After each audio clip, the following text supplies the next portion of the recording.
Bonjour tout le monde, bienvenue à ce nouvel épisode du podcast L'État financier. Donc encore une fois aujourd'hui en compagnie de mon collègue Gabriel. Salut tout le monde, salut JP. Et pour ce nouvel épisode de la saison 7, le 15e, je dois présenter des excuses envers Gab et envers tout le monde. C'est, je pense, la date la plus tardive à laquelle on enregistre le podcast hebdomadaire. Donc on l'enregistre en ce vendredi 13 d'ailleurs. Je n'ai même pas marqué 13 octobre. Je le réalise à l'instant. Mais oui, donc pas seulement occupé, Gab le savait, c'est très rare que je ne peux pas faire d'enregistrement. C'était d'ailleurs férié au Canada, faut dire lundi, là, donc notre journée classique était un peu plus compliquée, mais mardi, mercredi, jeudi, il y avait aussi un taux d'occupation plus élevé de mon côté, donc on s'en excuse, on publie quand même, donc on maintient la streak malgré le fait que bon, on a un certain délai. Le prochain sera enregistré dans un temps plus normal, là. Vous allez avoir 2 épisodes presque back-à-back en bon anglais, là, donc soyez-en heureux. Épisode aujourd'hui avec 2 sujets intéressants. Un en deuxième partie un petit peu plus smooth. Le premier, c'est d'actualité. On ne peut pas vraiment cacher de quoi on va parler. Je pense que c'est important par contre. Chez Gab, tu vas faire un disclaimer, là, surtout lorsqu'on parle d'un place au débat lié à des opinions. Dans ce contexte-ci, je pense que c'est bien de rester nerd. Je vois déjà, et on l'a vu dans des épisodes passés, je vois la zone de C'est commentaires vrai. YouTube avoir peut-être des tangentes là, qui vont pas être nécessairement très, très favorables. Donc, contexte très compliqué. On en parle sous peu là, au tournant du début là, du premier segment, mais je pense que c'est important de rappeler qu'il y a clairement pas de bonne position présentement là-dedans, dans la mesure où ce qui se produit, sans rentrer dans les détails, vous savez très bien où est-ce qu'on s'en va. Il y a beaucoup de vies qui sont malheureusement perdues et je pense que des deux côtés, il y a quand même des problématiques. Donc, position, pas position, prenez tout ce qu'on va dire avec un grain de sel, mais également essayez de faire de même lorsque vous allez partager votre vision et votre opinion également dans les commentaires. Je pense que c'est particulièrement et peut-être même le plus important dans les derniers épisodes qu'on a fait et même parmi les dernières saisons. Donc, Gab, si tu veux rajouter un petit peu au disclaimer également avant qu'on Non, entame. t'as bien résumé, effectivement. Je pense que les habituelles recommandations, je pense, comme vous l'avez dit, on dit toujours, peut-être consulter un expert si vous avez des questions par propos de vos placements. Je pense sur cet épisode sont peut-être un peu moins pertinentes, mais comme tu l'as dit, vraiment de respect, rester de poli, courtois, puis constructif dans les commentaires, puis essayer d'adopter une position neutre, parce que comme tu l'as dit, c'est un sujet sensible, incontournable pour cette semaine. Puis d'ailleurs, je trouvais ça pertinent justement qu'on le fasse peut-être un peu plus tard, parce que justement, il y a eu pas mal de développement entre la fin de semaine. Enfin, tu vois, dans les 3 derniers jours, il y a quand même eu pas mal de développement dans ce sujet-là. Ce qui fait que justement, on est dans un moment où c'est un tout petit peu plus creux, donc et donc plus adapté effectivement pour parler évidemment de ce sujet.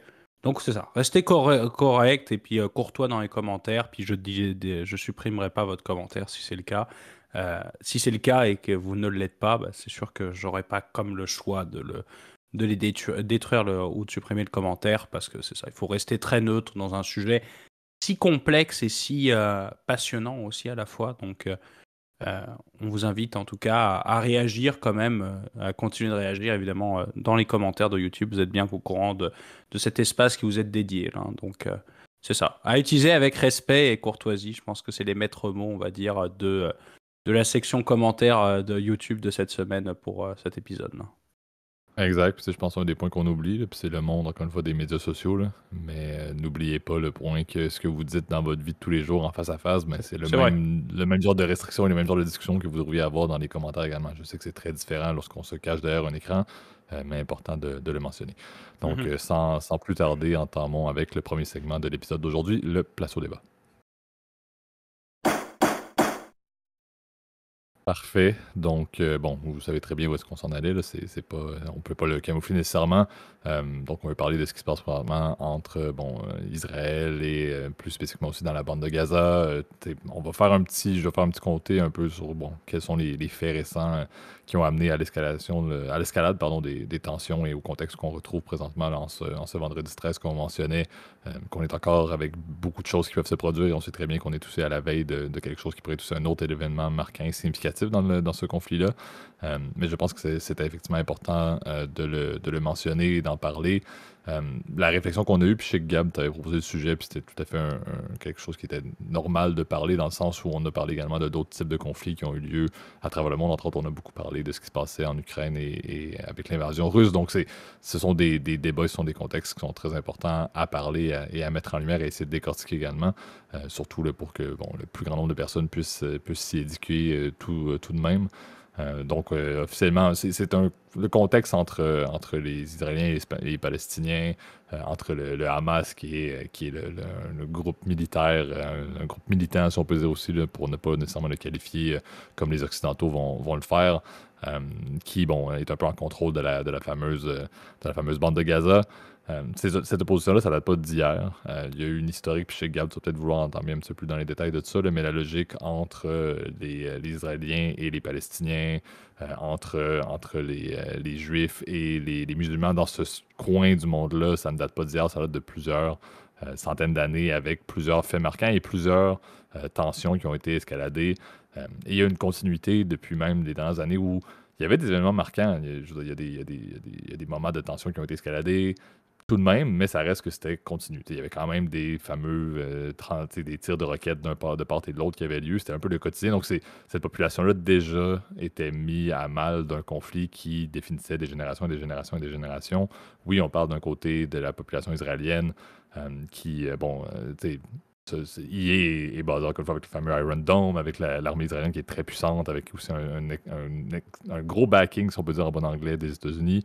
De l'autre côté, lorsqu'on parle de la bande de Gaza, si on exclut le Hamas qui en a le contrôle, si on parle des Palestiniens, c'est sûr qu'on dit la population, c'est quoi? C'est 2 millions, je pense, dans la bande de Gaza, si je ne me trompe pas. Puis je pense que les estimés, c'est toujours à peu près 50% d'enfants. Donc la population civile des deux côtés, au final, autant côté israélien que côté palestinien, a toujours été soumis à ce genre de conflit-là et aux répercussions de ce conflit-là, qui a toujours été armé et qui était toujours en veille de faire quelque chose ou d'exploser. Ce qui s'est produit et ce qui a lancé tout ça, c'est le fameux assaut. C'était samedi, je pense, du week-end passé, là, que le Hamas a fait par une tactique et par une planification. Encore une fois, il y a beaucoup de murmures qui ont eu lieu à savoir est-ce que l'Iran avait aidé à la planification. Oui, non. Bon, encore une fois, il y a des faits qui sont pas faciles à prouver. Il y a beaucoup d'études encore à faire là-dessus.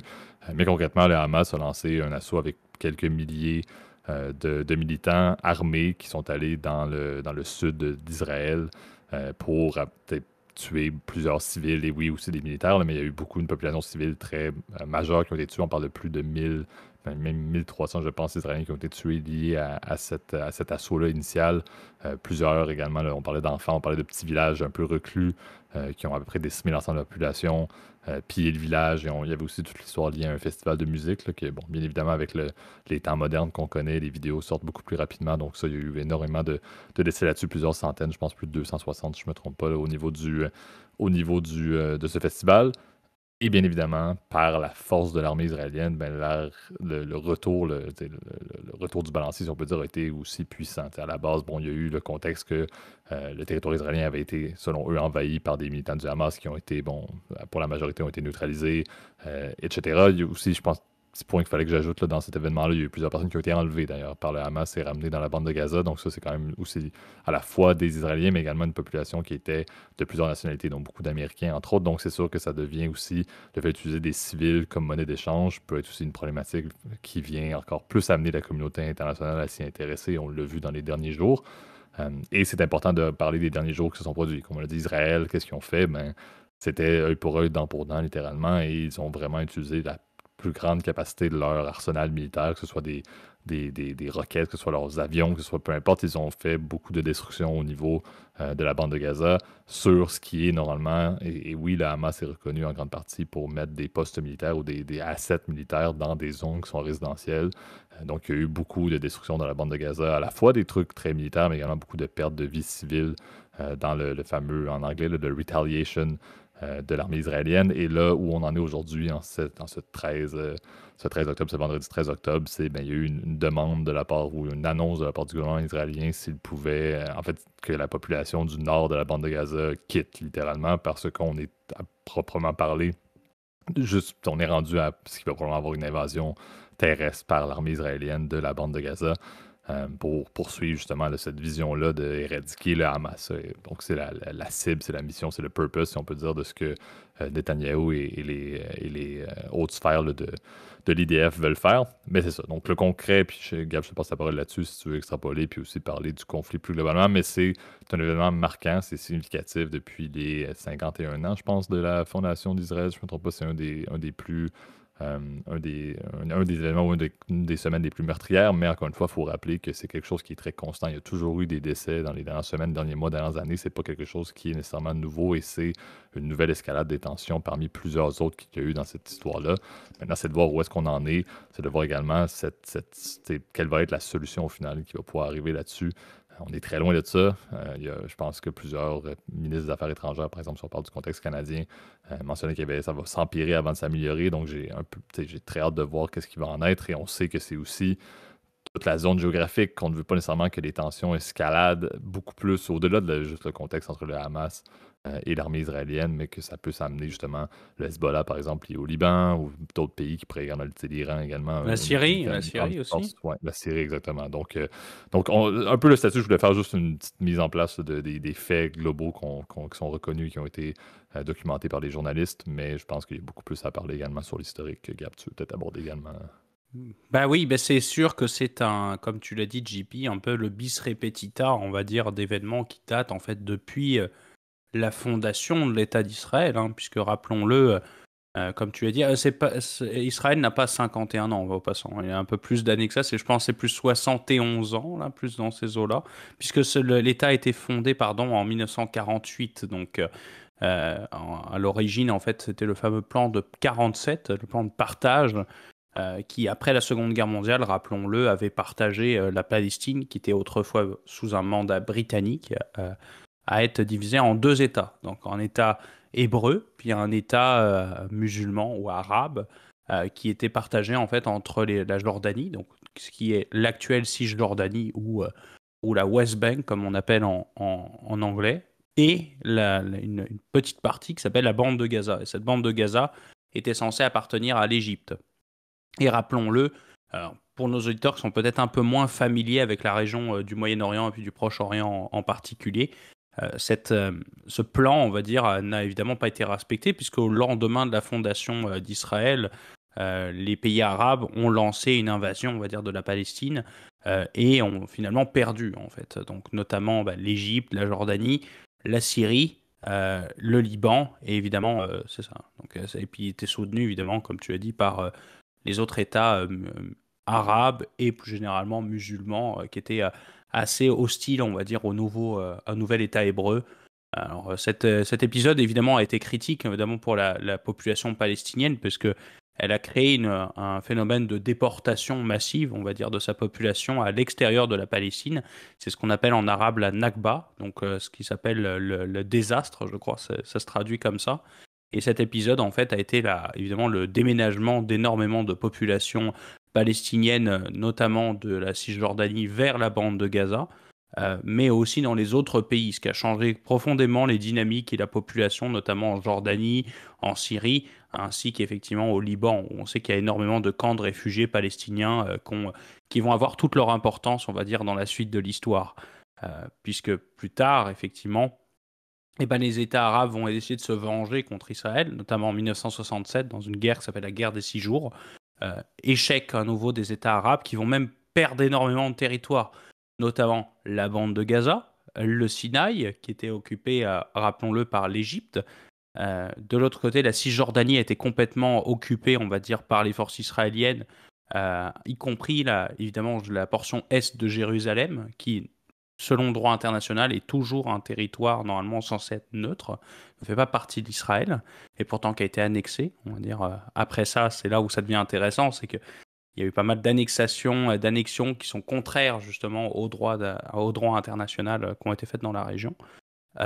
Et le plateau du Golan qui est toujours occupé évidemment par les forces israéliennes et qui est de jure un territoire de la Syrie. Donc ce qui est très intéressant, c'est qu'il y a eu plusieurs épisodes, on va dire, d'essayer de faire de vengeance des pays arabes, qui se comprend, puisque les Palestiniens, effectivement, se sont fait chasser de leurs terres, effectivement, qui habitaient depuis des millénaires.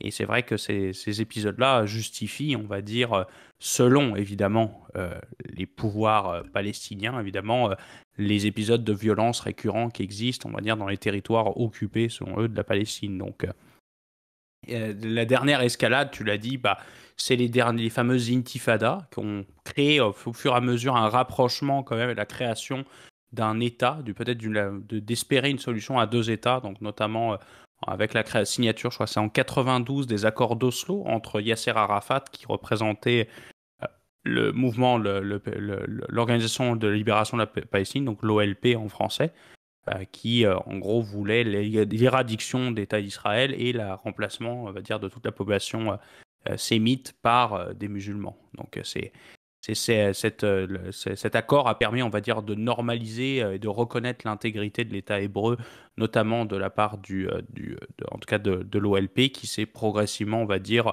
rangé et gagné les élections dans la Cisjordanie actuelle. Alors que de l'autre côté, bah, Gaza a continué à être occupé par l'armée israélienne jusqu'en 2005, où ils ont décidé de se retirer parce que le territoire était devenu complètement inhabitable, on va dire, notamment pour les colons juifs qui s'étaient installés illégalement, encore une fois, sur le territoire de la bande de Gaza. Et à l'époque, le gouvernement israélien avait décidé juste de quitter. Mais entre-temps, bah, en 2007, c'est là le dernier, on va dire, un épisode, on va dire, majeur de l'histoire de la bande de Gaza, bah, c'est que au fur et à mesure, la bande de Gaza s'est isolée, on va dire, du reste du monde, puisque est arrivé en fait au pouvoir un mouvement qu'on pourrait dire aujourd'hui qui est qualifié de terroriste par la plupart d'États à travers le monde, même des alliés, on va dire, normalement des gens qui sont plutôt sympathisants de la cause palestinienne, notamment l'Arabie Saoudite, qui en fait ont dénoncé l'arrivée du Hamas. Donc le Hamas, c'est une organisation, c'est ça, mouvement radical islamiste qui désire effectivement, comme tu l'as dit, l'éradiction de l'État d'Israël, puis effectivement le remplacement, le déplacement, le retour, on va dire, des anciens déplacés palestiniens dans leur terre d'origine. Donc ce mouvement utilise notamment la violence, on va dire, pour arriver à ses fins. C'est pour ça qu'il est qualifié de terroriste par la plupart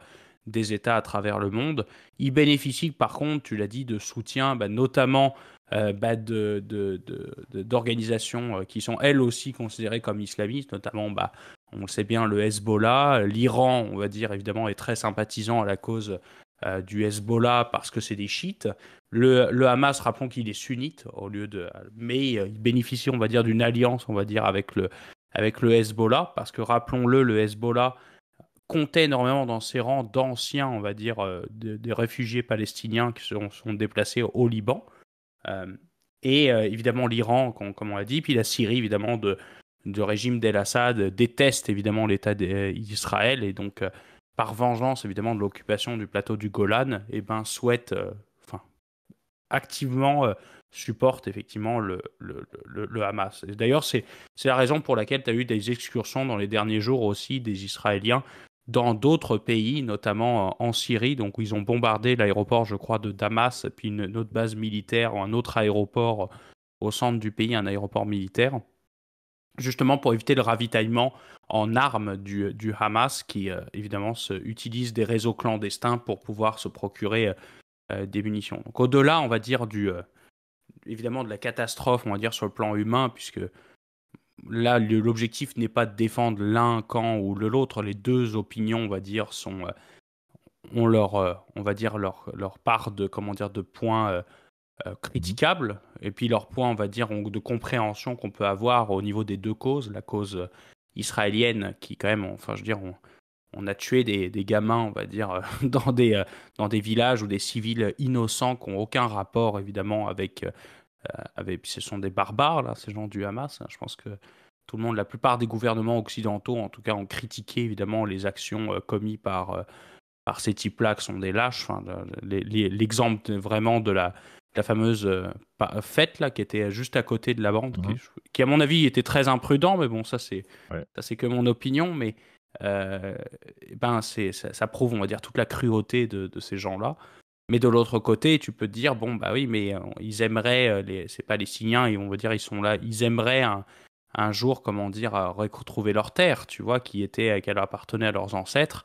Et tu peux dire d'un certain point de vue, les Palestiniens, notamment ceux de la bande de Gaza, sont les premières victimes du Hamas qui, au-delà d'être un mouvement terroriste, c'est pas une organisation politique qui commet la terreur, on va dire, dans la bande de Gaza. Rappelons que la bande de Gaza est complètement isolée du monde, hein. Elle n'a que seulement 3 points d'entrée et les mouvements de population sont extrêmement complexes. Entre Israël et Gaza, il y a un point de passage pour les personnes, qui est le point de Erez, et qui est complètement fermé, on va dire, aux Gazaouis et aux autres Palestiniens. Je dirais, il est quasiment impossible de rentrer en tant qu'Israélien, évidemment, n'y oser même pas. Je veux dire, c'est plus la mort assurée, on va dire, de l'autre côté, où tu risques évidemment d'être enlevé. En tant qu'étranger, c'est pareil, extrêmement dangereux, peu recommandé de s'y rendre, et même il te faut une autorisation spéciale, évidemment, pour pouvoir rentrer. Et du côté égyptien, c'est la même chose. Le point de Rafah, qui est au sud de la bande de Gaza, aussi est contrôlé évidemment par les forces égyptiennes qui, depuis l'arrivée de Al-Sisi au pouvoir, est extrêmement hostile au Hamas, qui, rappelons-le, à l'époque, était assez copain avec l'ancien président, je ne sais pas si tu te souviens de cet épisode-là, JP, là, mais de Mohamed Mhm. Morsi, qui était président, on va dire, de l'Égypte pendant quelques mois avant de se et qui étaient copains issus des frères musulmans, en fait. Donc, toutes ces organisations, on va dire, sont relativement copains-copains. Donc, notamment aussi, on n'a même pas parlé des organisations islamistes, djihadistes qu'on connaît bien, là, donc Al-Qaïda ou évidemment État islamique, qui évidemment soutiennent évidemment de vive voix le Hamas, qui est un peu leur frère d'armes, on va dire, dans la cause palestinienne. Donc, c'est ce qui rend la complexité du conflit, c'est qu'on peut comprendre les deux opinions.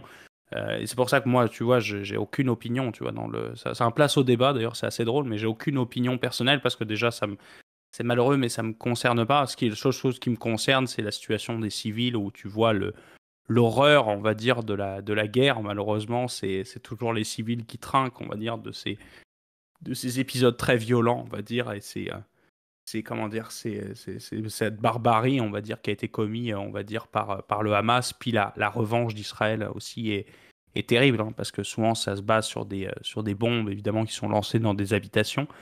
Rappelons que le Hamas utilise des fameux boucliers humains, donc comme tu l'avais expliqué, ils mettent, on va dire, leur base dans des sous-sols de caves, d'immeubles, et ce qui fait que bah, souvent, tu n'as pas le choix, on va dire, de lancer une bombe, bah, malheureusement, dans le tas. Donc c'est ce qui rend la situation extrêmement complexe. Mais ce que je suis intéressé, c'est de savoir, est-ce que réellement Israël va prendre le risque de rentrer dans Gaza, qui est probablement un terrain complètement miné pour l'armée israélienne, donc où il va être très difficile de gagner, on va dire, une guerre urbaine. On le sait que c'est compliqué, hein. Les guerres urbaines, c'est coûteux en vie, donc ça risque plus d'être un désastre, on va dire, qu'autre chose. Je suis très curieux de savoir ça va être quoi les développements, on va dire, dans les 48 prochaines heures concernant une potentielle invasion de Gaza, en tout cas de la partie nord de la bande de Gaza, là. Exact. Puis tu sais, je pense un des points qu'il faut rappeler aussi, on en parlait, là, tu disais que le retour a été basé bon, sur le fait que l'armée israélienne bombardait beaucoup là, la bande de Gaza, mais il y a aussi le fameux blocus de ressources, de vivres et tout, là. Donc ça, c'est quelque chose qui a été beaucoup ciblé du doigt, pointé du doigt, là, encore une fois, par l'ONU et par certaines nations, là, de dire que bon, cette coupure-là complètement de la bande de Gaza, que comme tu as très bien dit, est déjà isolée géographiquement, mais qu'il a en plus en termes d'énergie et de ressources pour la population civile qui sont déjà, encore une fois, en train de tomber malheureusement souvent sous les bombes, mais là en plus, le fait que tu peux pas te nourrir, etc., ça ajoute encore une fois beaucoup à la complexité C'est vrai. de ce combat-là, de cette guerre-là. Officiellement, tu sais, Israël a déclaré la guerre après l'événement de samedi dernier. Donc c'est ça, comme tu disais, le point reste que, bon, on a une évasion terrestre qui pourrait avoir lieu, tu le mentionnais, non seulement c'est miné de partout, le Hamas a des tunnels partout également là, dans la bande de Gaza maintenant. Un territoire qui a été bombardé aussi devient encore plus compliqué dans lequel se battre lorsqu'il y a autant de destruction. La bande de Gaza est extrêmement densément peuplée aussi. C'est La vrai, population c'est vrai. n'avait pas nulle part où aller, donc la population civile va être partout aussi. Donc c'est vraiment un casse-tête qu'on n'a pas le goût de voir et de vivre et d'entendre, mais encore une fois, c'est de voir jusqu'où cette réplique-là, cette réponse-là, là, justement, au niveau, comme je disais tout à l'heure, œil pour œil, va avoir lieu.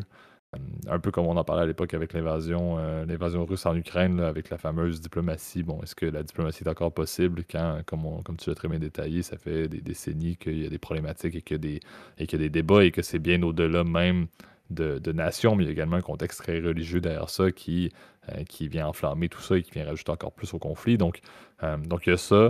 J'aimerais également extrapoler un petit peu, puis sans aller nécessairement plus loin, là, mais tu sais, on a vu beaucoup d'événements également à travers le monde présentement où on peut voir aussi là, certaines formes de cibles ou ce débat-là, ou ce clash-là entre les musulmans et les juifs. Il y a eu un événement d'ailleurs aujourd'hui, si je ne me trompe pas, en France, qui est encore marquant. Il y a eu un appel, si je me trompe pas, un peu comme tu l'as mentionné, avec certaines organisations djihadistes, là, qui est presque un appel au djihad. Donc, c'est sûr que ça ramène encore une fois beaucoup de choses dans d'autres pays où, tu sais, bon, la population juive a presque peur de sortir, la population musulmane également. Donc, ça ramène encore une fois beaucoup un mauvais côté de l'humanité. Et là, bon, certains vont dire que je porte mon chapeau de l'ONU, là, mais c'est un petit peu ça. C'est des conflits qui sont réels, c'est des conflits qui ont des débats qui sont tout à fait légitimes. T'en parlais, bon, est-ce que le fait de savoir est-ce que les settlements juifs au niveau de la West Bank ont du sens? Est-ce que, tu sais, comment est-ce que Jérusalem peut être partagée, qui a toujours été un débat et qui a une importance pour les deux côtés? Tu le mentionnais, est-ce que la Palestine devrait avoir un État indépendant comme l'Israël là, également? Donc, tu sais, les réfugiés palestiniens aussi ont été mis à mal à bien des égards là-dessus. Donc, c'est des débats qui se valent, qui sont légitimes, que ça prend des solutions. Ce qui est toujours embêtant, c'est bon, où est-ce qu'on va en être après ce conflit-là? Est-ce que ce conflit-là va se régler dans quelques jours, va se régler va être une longue guerre? Je sais que Netanyahou parlait d'un contexte militaire très difficile. On l'a vu, encore une fois, la même chose avec le contexte russe et ukrainien, où maintenant les guerres dans le 21e siècle sont des guerres, malheureusement, où tout est possible et, encore une fois, la vie humaine ne vaut plus grand-chose face à à la puissance des armes qui sont mises dans les mains des stratèges militaires. Donc, euh, c'est un peu là où c'est un peu rempli de tristesse, tu l'as dit, on est très loin de ça. Moi, tu sais, je dis souvent que, bon, encore une fois, il y a un certain clash très léger entre la vision occidentale et également là, la Chine, la Russie qui ont des positions plus hybrides là-dessus. Ça donne une occasion également pour certains pays de reclasher sur d'autres choses. Mais j'ai hâte de voir. C'est sûr que présentement, avec le fait que les États-Unis qui prennent leur fameuse position de gendarme du monde, là, sont extrêmement, extrêmement, extrêmement adossés à l'Israël, au point même d'avoir mis un porte-avions et même une espèce je pense, c'est quoi le terme exact militaire, mais une espèce de squadron de bateaux reconnus, là, une espèce de groupe tactique de bateaux juste à côté juste à côté justement voyons, de- d'Israël, pardon, le terme me sortait soudain. Mais ça. Donc, je pense qu'il y a beaucoup de choses. C'était bien, comme tu l'as dit, que l'épisode soit un petit peu plus tard parce qu'on a eu le temps de voir quand même beaucoup de choses qui ont pu passer. On voulait faire un résumé. Comme je dis, je sais pas, Gab, si tu avais d'autres points à ajouter. Moi, comme je dis, je veux pas aller vraiment plus loin dans quoi que ce soit d'opinion. Je veux réitérer le fait que, bon, c'est sûr qu'on espère que tu sais, déjà plus de 1000 décès en tant que civilians. On va espérer que ça ne soit pas empiré. Mais bon, c'est sûr que il y a beaucoup de problématiques et les chiffres sont clairement très Civil. loin d'être de civils, mais peu importe la traduction, là, je pense que le concept que je mentionnais était plus important que la traduction, que je pense que même les chiffres sont sous-évalués beaucoup par rapport au nombre de décès qui ont déjà eu lieu. Donc c'est un peu fou de croire qu'en 2023, on peut voir justement des conflits qui sont tout à fait légitimes, qui existent depuis des années, des frictions entre pays là, qui peuvent s'enflammer à ce point-là. Bon, ça amène beaucoup de problématiques. On verra où ça amène, mais je pense que c'est important d'en discuter de manière très neutre. Gab, peut-être pour le mot de la fin, avant qu'on embarque vers le deuxième segment un peu plus tranquille, si on peut dire. Non, bah, c'est vrai que tu as pas mal résumé, effectivement, que la situation va demeurer très complexe, hein. On sait que c'est là la subtilité, évidemment, d'avoir un débat, on va dire, relativement neutre sur ce sujet. Enfin, tu vois, là, j'étais avec, pour rien vous cacher, là, j'étais hier avec un de nos amis en commun que tu reconnaîtras. Et il nous est arrivé d'en parler quasiment 3 heures. Enfin, tu vois, on a pris une bière. Bon, finalement, ça a fini avec 4 bières, là, tu vois. Mais parce que ça prend, c'est d'une complexité sans nom. Puis chacun a son point de vue différent, etc. Puis bon, ce qui est agréable, en tout cas, à chaque fois, c'est qu'en tout cas avec les interlocuteurs que j'ai eus, puis je t'en remercie, JP, là, ça a toujours été neutre, etc. Puis ça a toujours été plutôt orienté sur les solutions. Là, j'avais l'impression de rédiger l'accord d'Oslo 3 là, dans ce genre de discussion, de dire bon, qu'est-ce qui est possible, etc. Quelle solution trouver, bah, la réalité, c'est qu'on n'a pas vraiment. Enfin, tu vois, il y a l'histoire, par exemple, on n'a pas même pas évoqué là, mais le plateau du Golan reste, on va dire aussi encore une fois un enjeu. On sait que les Américains ont reconnu, par exemple, Jérusalem Est comme territoire israélien, ainsi que le Golan. Euh, c'est quand même quelque chose. Quid, on va dire, des questions des zones, parce qu'on sait que dans la bande pas dans la bande de Gaza, pardon, mais dans la Cisjordanie, bah, tu as différents types de zones et tu as des endroits effectivement qui sont colonisés, on va dire, comment dire, en dépit évidemment du droit international, puisque ces zones-là sont juste des zones d'occupation normalement et pas des zones de peuplement.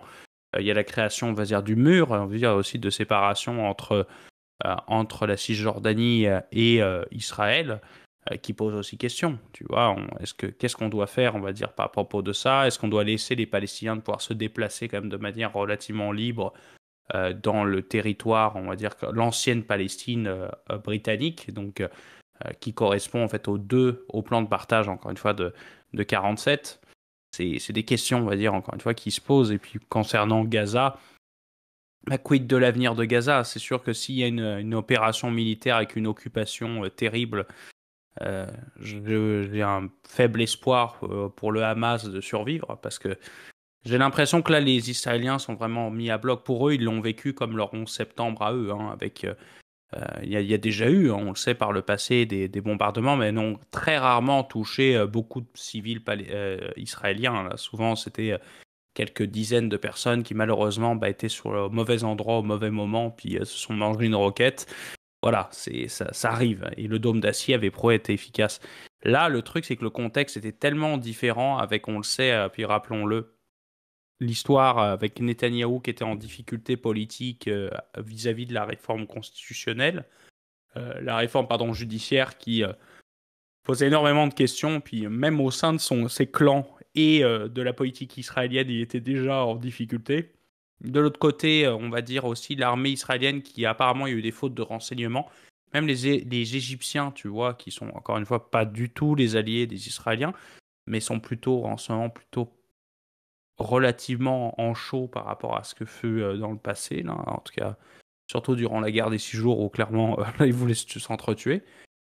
Et ben on dit non, non, là il y a une attaque du Hamas qui se prépare et apparemment il y a eu des fautes de renseignement majeures et pour le coup qui ont coûté la vie à plusieurs milliers, on va dire, d'Israéliens. Et pour le coup, c'est quasiment 100% des civils, hein. Donc c'est là où c'est terrible comme événement. Puis la question des réfugiés, pardon, pas des réfugiés, des otages est évidemment centrale. On sait qu'en plus, en Israël, il y a ce fameux droit au retour, ce qu'on appelle l'Aliyah, qui te permet, quand tu es juif, de pouvoir rentrer en Israël sans visa et même d'obtenir la nationalité israélienne. Et ce qui fait que tu as énormément de néo-israéliens, en fait, qui sont en fait des Européens, des Américains, des Canadiens notamment, qui viennent, on va dire, de partout dans le monde, en fait, pour faire leur aliyah.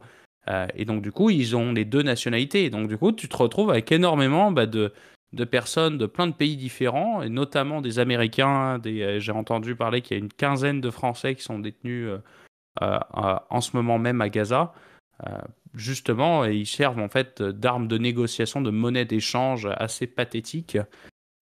Donc, dans ce conflit qui va être, on le sait, très meurtrier, etc. Donc, moi, ce que je souhaite, ça va paraître un peu cucul à praline, comme on dit. Je souhaite la paix, mais bon, tu sais, c'est extrêmement complexe et je pense que il y a encore énormément de développement à voir, on va dire, dans le futur. Là, c'est sûr qu'on sait que l'avenir sera une solution à deux États, mais dans quelles conditions, puis dans quel climat, on va dire, ça va se passer. Et puis, quid aussi puis ça, c'est le dernier point, je te promets, je me tais, JP, après, et je te rentrerai, on va dire, pour la place pour le deuxième segment. C'est la question de la normalisation. On était très proche d'une normalisation avec l'Arabie Saoudite. Mohamed Ben Salman en parlait il n'y a même pas 3 semaines.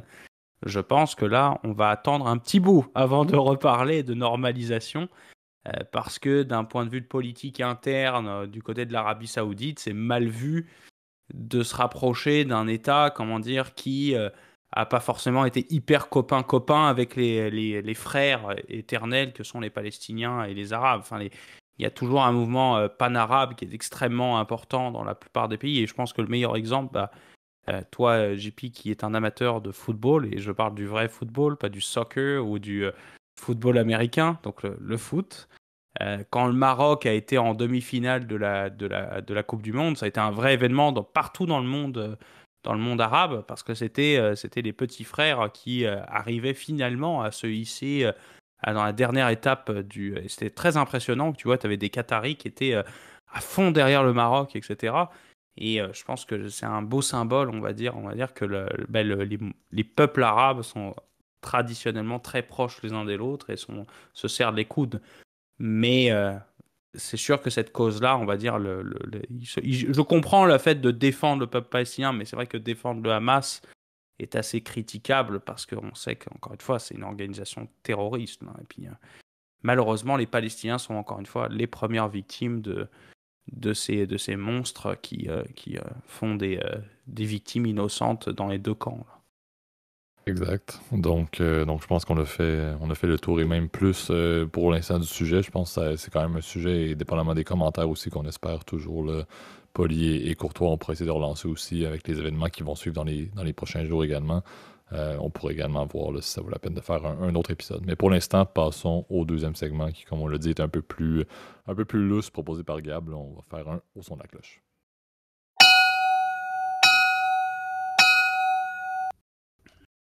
Parfait. Donc au son de la cloche, je le mentionnais, place au débat. Donc, c'était peut-être le seul débat dans l'épisode d'aujourd'hui. C'était Gab et moi en off qui essaient de définir quel allait être ce segment. On va faire un suivi sur le procès de Sam Bankman-Fried qui s'est ouvert là, tout récemment et qui, bon, je fais déjà un peu un spoiler sur où est-ce qu'on s'en va avec ça, là. Ça parlera pas tant que ça de finances. On avait fait un épisode à l'époque lorsque FTX était tombé. Et il y avait eu beaucoup de discussions, là, le monde des cryptos et tout. Là, c'était un espèce de Ponzi. Nan. Il avait pris l'argent pour faire des donations politiques. On rappelle le sommaire, là, mais Sam Bankman-Fried et ses copains avaient pris plusieurs milliards de dollars pour acheter des propriétés aux Bahamas, pour donner à des amis, à la famille, pour donner à des causes politiques, etc. Bref, donc c'était un Ponzi, c'est tombé. Je pense c'était 10 milliards de dollars là, qui étaient tombés de nulle part et ça avait fait trembler à la fois Washington parce qu'il y avait eu des donations politiques, le monde de la finance à Wall Street parce que c'était FTX, un centre pour les crypto-monnaies. Donc déjà là, les cryptos avaient le fameux débat face aux catégories d'actifs plus normales de Wall Street et également dans Silicon Valley parce que c'était quand même des techies, là. Si je ne me trompe pas, Bankman-Fried était diplômé de MIT et plusieurs de ses collègues d'ailleurs également venaient de la même place. Le procès est ouvert, on rappelle, Bankman-Fried avait été libéré sous caution, une caution quand même assez épouvantable. Ses parents, qui, si je ne me trompe pas, étaient professeurs justement en Californie, étaient très proches de lui et l'avaient gardé chez lui jusqu'à ce qu'il soit justement rendu à son procès. Ils sont encore là, je pense, à chaque jour même présents pour l'appuyer. Et ben là, le début de ce procès-là était beaucoup axé sur le fait d'amener à la barre plusieurs de ses amis, de ses acolytes. Il y avait la fameuse Caroline Ellison, qui était là, la PDG de Alameda Research et qui était également sa petite amie, si je ne me trompe pas, pendant quelques temps, et qui, bon, elle ne s'est pas gênée du tout après avoir plaidé coupable pour maintenant s'opposer en fait, d'aller du côté pour aider le gouvernement et non pour aider sa cause à lui. Donc, moi, je vois ça un peu comme un soap opera, là, comme on disait, le but de ce segment-là était un petit peu plus, un petit peu moins lourd de sens, là. Donc, c'est beaucoup ça. On voit présentement là, les nouvelles qu'on entend liées au procès sont qu'un après l'autre, les personnes qui étaient ses amis, pour la majorité, il y en a encore qui sont restés de ton côté, là, mais plusieurs d'entre eux ont plaidé coupables et sont maintenant en train de littéralement laver leur linge sale, comme on dit en bon français québécois, pour vraiment le détailler à la virgule proche à quel point est-ce qu'il était au final un individu qui, oui, était intelligent, mais était insouciant, savait globalement qu'est-ce qu'il faisait, que c'était pas quelque chose. En fait, tout le monde mentionne un peu avoir eu confiance en Sam Bankman-Fried en SBF, justement, euh, en sachant que c'était un petit peu curieux parce que ces personnes étaient dans la compagnie, il y avait des postes haut gradés, voyaient quand même ce qui se passait en termes de transfert de fonds, mais se sont pas opposés avant que la compagnie tombe et que plusieurs investisseurs perdent des dizaines et des dizaines et des dizaines et des dizaines de millions et, comme on a dit, des milliards même au total si on parle du bassin complet. Donc, on se retrouve avec SBF qui, bon, on verra la suite, là. Il est encore une fois innocent jusqu'à preuve du contraire. Ça, c'est la base du droit.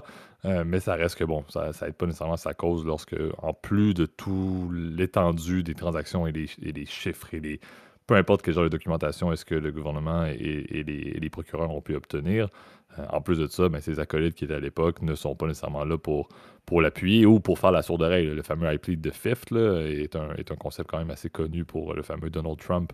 Entre autres, dans plusieurs de ses procès, ben, c'est pas quelque chose que ses acolytes ont décidé de faire présentement. Donc, il y a vraiment beaucoup de détails qui ont été donnés justement sur les fameux transports de fonds, l'utilisation de fonds à des fins personnelles, là, au final, avec, comme on le mentionnait, le fait d'acheter des propriétés et tout. Donc, on voit un peu on le savait déjà, mais tout ce qu'on voit présentement lié au procès met encore plus en lumière à quel point est-ce qu'ils avaient juste, ils et eux également, on s'entend, là, ceux qui étaient ses acolytes, avaient une vie de rich and famous absolument de nulle part et n'avaient en fait presque aucun remords avec ce qu'ils faisaient, alors qu'en réalité, c'est des personnes qui étaient assez intelligentes, et c'est ça qui doit être prouvé, mais c'est des personnes qui étaient assez intelligentes pour savoir réellement que ce qu'ils faisaient, c'était de la fraude et du blanchiment d'argent à certain degré, etc. Quand tu mixes paradis fiscaux et tout, on s'entend que Bankman-Fried, sa sentence possible s'il est reconnu coupable, mais c'est la prison à vie. Là, je veux dire, c'était un crime à col blanc, mais je veux dire, il peut très bien passer sa vie en prison pour ce qu'il a fait, c'est tout à fait légitime.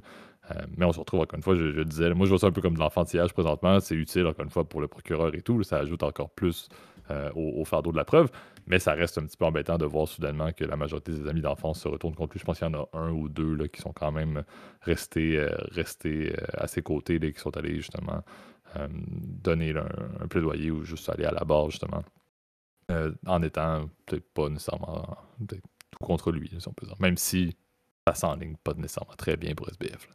Non, ça s'enligne plutôt très très mal, si tu veux, mon opinion. Je pense que, comme on dit chez nous, là, puis encore une fois, ne voyez pas un C'est mot 7 vulgaire, chefs mais d'ailleurs. Pour info, là, c'est 7 chefs d'accusation. Là. Fraude, complot, blanchiment d'argent et c'est ça. il Risque d'une peine fraude par d'emprisonnement moyen perpétuel. électronique, là, tu sais, je sais qu'en tout cas avec ça, aux États-Unis, tu morfles. Là, puis oublions pas qu'aux États-Unis, dans le système judiciaire, les peines se cumulent et non se confondent. Ce qui est le cas, par exemple, en France. Par exemple, quand tu te fais condamner, si t'as beau avoir, par exemple, dans 15 procès différents, zigouiller une personne différente, bah, tu n'auras que c'est la peine la plus élevée qui va être retenue contre toi, tu vois. Ou soit elle va juste étendre ta peine, mais jusqu'au-delà, on va dire, d'un maximum, on va dire, qui est prévu par la loi. Euh, Aux États-Unis, les peines se cumulent, donc ce qui fait que rapidement, si tu as fait une très très grosse connerie, ce qui est le cas de notre ami SBF, puis je pense qu'il va même pas plaider. Est-ce qu'il a plaidé coupable d'ailleurs? Je pense oui, non, non, même pas, non. JP est en train de me hocher la tête là, en me disant non, non, non, c'est pas le cas. Il n'a pas Euh, plaidé coupable. C'est eux qui ont plaidé coupable à des chefs réduits, c'est peu importe, mais Caroline lui, machin, hein, c'est ça, c'est Caroline l'autre là, c'est Ellison sa a plaidé coupable et a décidé d'appuyer effectivement Enfin, elle le aussi est gouvernement. Ouais. elle est dans un beau pétrin parce qu'elle aussi va se taper probablement une réduction de peine, mais bon, elle va quand même se manger 50 ans de prison, peut-être pas dans les pires conditions parce qu'on sait que souvent les criminels en col blanc finissent souvent dans des prisons fédérales aussi et non pas dans des prisons d'État. Donc souvent ce sont oui, c'est une prison, mais c'est pas non plus, c'est pas l'enfer là. T'es quand même tu peux quand même t'amuser, etc. Tu peux voir les autres détenus, ce qui n'est pas le cas par exemple dans les autres prisons, par exemple les fameuses Supermax. Hein. Ne nous inquiétons pas, on va dire, pour les conditions de détention de SBF, parce qu'effectivement, tu l'as dit, il a commis une très très grosse connerie. Rappelons, on va dire, c'est ce qu'on lui reproche. Ben, on lui reproche évidemment d'avoir utilisé l'argent de ses déposants, d'avoir couvert les pertes d'Alameda Research, évidemment, avec les jetons, les fameux stablecoins, d'avoir créé en toute une compagnie avec des systèmes en tout cas de gestion de risque complètement opaques et une structure juridique d'une complexité sans nom. Là, le type qui avait été nommé en fait pour être le PDG de CEO avait dit que c'était la compagnie la plus complexe qu'il n'a jamais vue, la structure la plus complexe qu'il n'a jamais vue de sa vie. Donc, avec un niveau d'incompétence qui dit, je crois que c'est le terme qu'il utilise, un niveau d'incompétence crasse à tous les niveaux. Donc, je pense que ça veut tout dire. J'avais vu qu'il y avait un espèce de post-it où tu avais 200 millions de dollars mis dessus. Donc, c'est comme si, je sais pas, moi, je laissais traîner mes diamants, mes lingots d'or comme ça en public. Là. Donc, c'est assez pathétique en vrai. Là. Donc, c'est euh, c'est ce qui a causé, on va dire, évidemment, la perte de FTX. Bah, c'est non seulement l'appât du gain, la spéculation. euh, on peut le dire, une structure qui se rapproche de très près à un système de Ponzi, parce qu'effectivement, tu avais l'argent, tu avais le système aussi de stacking qui encourageait les gens, on va dire, à déposer de l'argent dessus. tu as eu des clients institutionnels aussi et puis des investisseurs qui se sont fait flouer. Non seulement les gens qui qui ont acheté ces fameux jetons qui croyaient à ce que c'était un instrument stable, et en fait c'était un mensonge, puisque effectivement tu n'avais pas de collatéral derrière pour garantir les dépôts, ou en tout cas pas de système de sécurité qui permette de prévoir une gestion de liquidité adéquate, comme c'est le cas dans les banques, puisqu'on sait Tu qu'ils ont vois, des... il y avait du collatéral, c'était des condos Bahamas. Mais ça, c'était. C'est ça, où c'est absurde. Enfin, tu vois, c'était des biens de l'entreprise, mais utilisés à des fins personnelles. Donc, évidemment, c'est tout à fait illégal. On n'a pas le droit, évidemment, quand tu es une personne morale, elle doit être vraiment séparée de la propriétaire individuelle. Donc, le type utilisait en gros les sous de la compagnie pour son propre usage. Donc, c'était fortement illégal. On le suspecte aussi d'avoir manqué de diligence, effectivement, dans la gestion de FTX, ce qui a causé la perte de la compagnie. On sait qu'il était complètement drogué, lui et sa copine, la Caroline, qui d'ailleurs, on se demande comment cette fille-là, qui a une tête très juvénile, se retrouve à la tête de la gestion des risques d'une banque, enfin d'une néobanque qui avait 8,5 milliards de dollars en jetons derrière elle. Donc c'est assez pathétique. Et c'est ça que je trouvais drôle. C'est pour ça que je voulais mettre un deuxième segment, on va dire, un peu plus rigolo. C'est d'essayer d'imaginer, on va dire, l'avenir. Donc pour ces deux-là, moi, l'avenir, je pense que malheureusement, ils verront probablement pas le soleil, ou en tout cas le soleil dehors de sitôt, parce que c'est vrai que ça s'annonce très très mal. Tu l'as dit, d'ailleurs, il s'est très mal défendu. Je pense qu'aussi le fait qu'il y ait aussi des gros noms de la finance traditionnelle qui soient contre lui, notamment, on peut le nommer, hein, mais il y avait BlackRock, je crois, qui avait foutu des sous dans FTX. En tout cas, qu'ils n'avaient pas mis d'argent en jetons, mais ils avaient acheté la compagnie, la plateforme. Il y a Lightspeed, je sais il y avait Temasek, donc ça c'est le fonds de pension à mon souvenir, de Singapour, si je ne me trompe pas. Sequoia, donc, qui est un des plus grosses firmes de VC, on va dire, au monde, et qui est connu pour tous ses investissements dans l'écosystème de la Silicon Valley. SoftBank, qu'on peut nommer évidemment, et puis que vous connaissez probablement tous. Aussi, il y avait les fonds de pension aussi, notamment au Canada, on avait le fonds de pension des employés du secteur de l'éducation en Ontario, qui s'appelle OTPP, qui avait foutu quasiment 1 milliard chez nos amis de FTX, et puis évidemment qui ont tout perdu. Donc ils doivent être très contents, on va dire, de voir les développements de cette affaire-là. Et tout ça fait qu'effectivement, je pense que ça représente, on va dire, ce qui se fait de pire, on va dire, dans la finance, c'est-à-dire, c'est ça, l'appât du gain, la mauvaise gestion, évidemment, tu sais, la cupidité, on va dire, et puis vraiment la stupidité, parce que ces gens-là n'avaient pas les compétences, on va dire, pour gérer une entreprise telle qu'elle.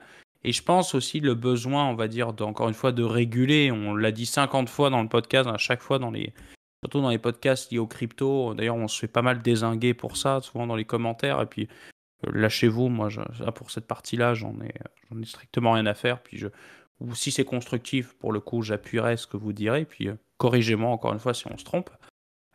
Mais on a parlé 50 fois de régulation. Ça semble qu'effectivement, alors que les marchés de crypto commencent à intéresser de moins en moins d'investisseurs depuis la faillite de FTX, on en parle de moins en moins de régulation des cryptos, parce que j'ai l'impression que tout le monde a compris que c'était un peu la jungle, puis que tu avais, comme par hasard, tous les acteurs qui étaient censés être stables, et finalement, en fait, se finissent par être des fucking systèmes de Ponzi, là. On a parlé de l'affaire Quadriga, il y a eu l'affaire, je me souviens, avec BitConnect, qui faisait rire tout le monde, où c'était pareil, un système de Ponzi.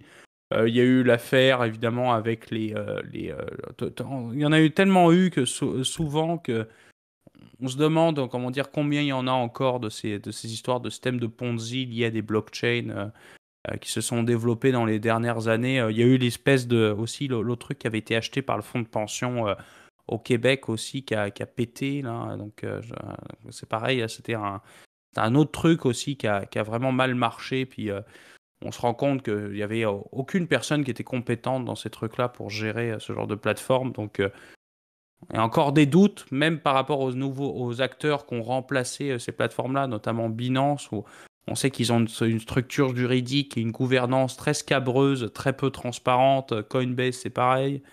Donc, Moi, vous le savez que je mets jamais mes billes là-dedans, là, mais c'est vrai que ça donne pas confiance, on va dire, à tout ce qui se passe. Et je trouvais que c'était un point intéressant de revenir, on va dire, un peu sur l'univers crypto avec le début du procès de Sam Bankman-Fried, où évidemment, je lui promets un avenir, on va dire, j'espère le plus plaisant possible en prison, mais je pense que son sort est pas mal joué d'un point de vue judiciaire, là.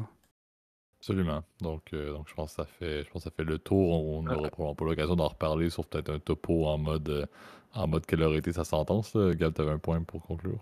Oui, il est quand même présumé innocent, Ça, je l'ai juste mentionné. pour le Présumé moment. innocent, absolument. Exactement. Présumé innocent, exactement. Donc ça, c'est important. Ça reste le droit. C'est important de le mentionner et de le réaffirmer. Mais bon, sentence aura lieu et décision aura lieu par le jury très prochainement, je pense. Je pense pas que ça va s'étirer si longtemps. Mais bon, à suivre. Un bémol là-dessus. C'est ce qui met un terme à l'épisode d'aujourd'hui. Donc merci Gab pour ta participation comme à l'habitude. Merci tout le monde pour votre écoute. Merci également pour votre compréhension là, sur l'enregistrement un peu tardif par rapport à d'habitude.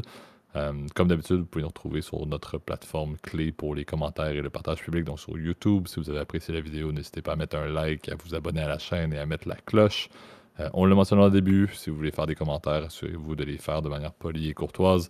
Je pense que c'est important de le rappeler, on le rappelle beaucoup plus souvent également, mais c'est toujours important d'avoir un dialogue qui est ouvert dans surtout des sujets comme celui qu'on a fait au tout début, qui est loin d'être facile.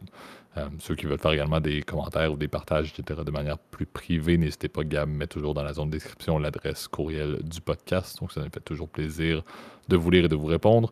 Et sinon, pour la majorité d'entre vous, au niveau des plateformes audio, vous pouvez nous retrouver sur Apple Podcasts, Spotify, Overcast, Deezer, etc. Donc, même chose, si vous avez apprécié le contenu, n'hésitez pas à mettre des likes et à vous abonner à la chaîne et mettre les notifications.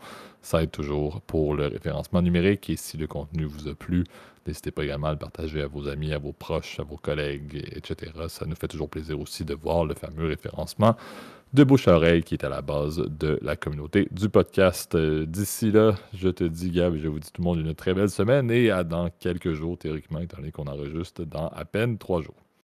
Dans quelques jours, salut tout le monde.